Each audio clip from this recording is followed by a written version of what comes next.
È chiaro che se dovesse succedere qualcosa, Juan Jesus è più pronto di Marianucci, ma è pur vero che secondo me Marianucci lo sottovalutiamo veramente parecchio, perché è un giocatore sicuramente molto giovane che però si è fatto un bell'anno insomma intero di Serie A con l'Empoli, comunque lottando per non retrocedere, poi alla fine il retrocesso va bene, però secondo me è veramente un ottimo difensore. Tendenzialmente secondo me, ho detto secondo me tipo 50 volte, Juan Jesus è il quarto comunque barra quinto a un certo punto, cioè comunque sempre un po' uomo spogliatoio, giocatore che sta là, sostanzialmente non rompe le palle e si fa trovare sempre pronto. Ma Uh, infatti, ma infatti secondo me Marianucci sarà il quarto, eh.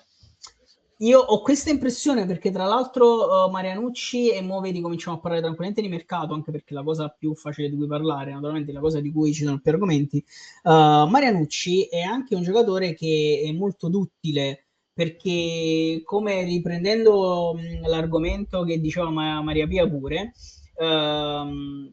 vabbè, Salvio dice Marianucci è ottimo a 3, ma in impostazione delle carenze importanti, però è molto giovane, quindi penso che possa crescere da quel punto di vista. Però mo ci vuole, può giocare secondo me a 4, può giocare tranquillamente a 3 perché ci ha giocato e può giocare anche mediano, perché nell'Empoli ha giocato mediano per una buona parte di stagione. Quindi è un giocatore che secondo me bisogna tenere sott'occhio